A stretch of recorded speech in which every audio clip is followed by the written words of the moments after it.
Sahabat setia Kewori yang dikasihi Tuhan, Shalom. Hari ini adalah Senin 25 Juli 2022. Kita menjalani pekan ini dengan penuh rasa syukur. Hari ini kita bersama-sama merayakan pesta Santo Yakobus Rasul. Santo Yakobus adalah kakak dari Yohanes dan mereka dijuluki Boanerges atau anak-anak guru. Kedua saudara ini bersama dengan ibunya datang kepada Yesus. Dan sang ibu meminta agar kedua anaknya ini duduk bersama dengan Yesus dalam kerajaannya. Yang seorang di sebelah kanan dan yang lain di sebelah kirinya. Kisahnya akan kita dengarkan dalam firman Tuhan hari ini. Santo Yakobus adalah anak dari Zebedeus dan Salome. Dan disebut juga sebagai Yakobus tua atau Yakobus besar. Untuk membedakan dengan Yakobus anak Alfeus yang juga termasuk dalam kelompok 12 rasul. Santo Yakobus, Santo Petrus dan Yohanes termasuk kelompok 3 murid terdekat dengan Tuhan. Ia menjadi saksi penampakan kemuliaan Tuhan di Gunung Tabor dan mendampingi Yesus secara dekat ketika berdoa di Taman Getsemani. Santo Yakobus adalah rasul pertama yang meminum cawan kemartiran. Ia wafat di Yerusalem pada tahun 44 pada zaman pemerintahan Raja Herodes Agripa yang pertama.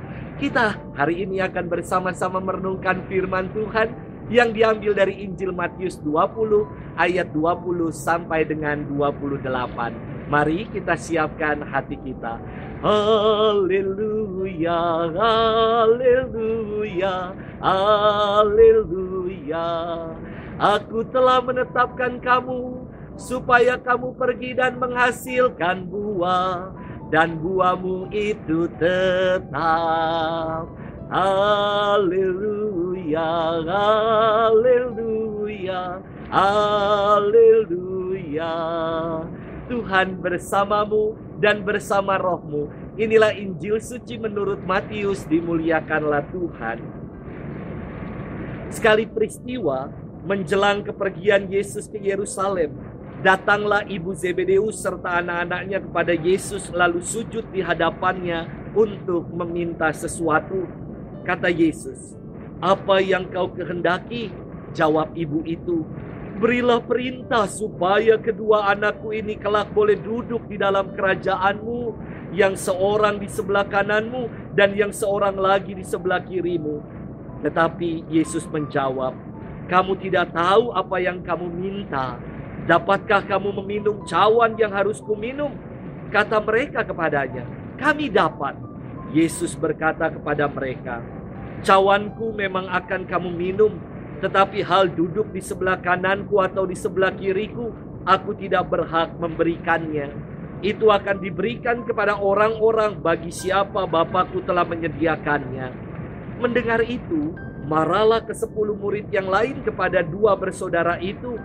Tetapi Yesus memanggil mereka lalu berkata, "Kamu tahu bahwa pemerintah bangsa-bangsa memerintah rakyatnya dengan tangan besi, dan pembesar-pembesar menjalankan kuasanya dengan keras atas mereka. Tidaklah demikian di antara kamu.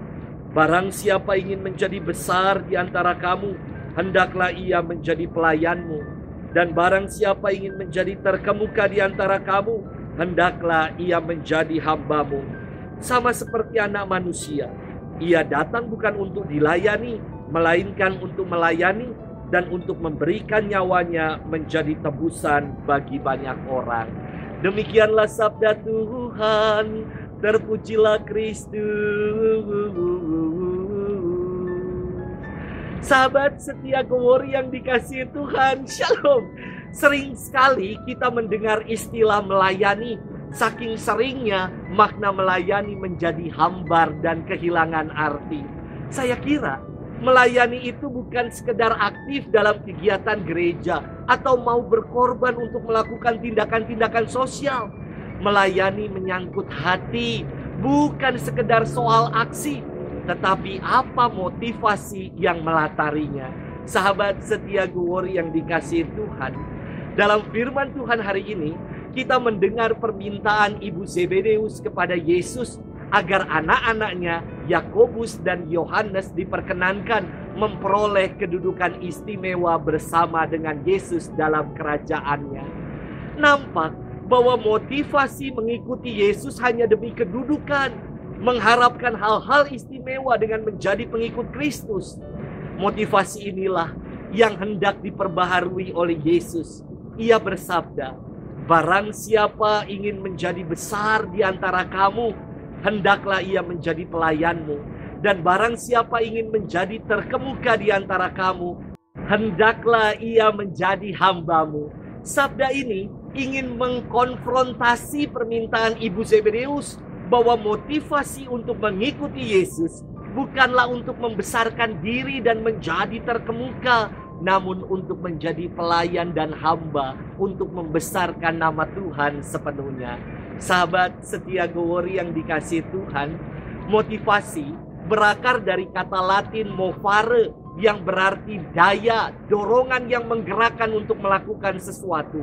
Semoga motivasi kita sebagai pengikut Tuhan adalah tulus untuk membesarkan namanya tanpa ada motif pribadi yang terselubung.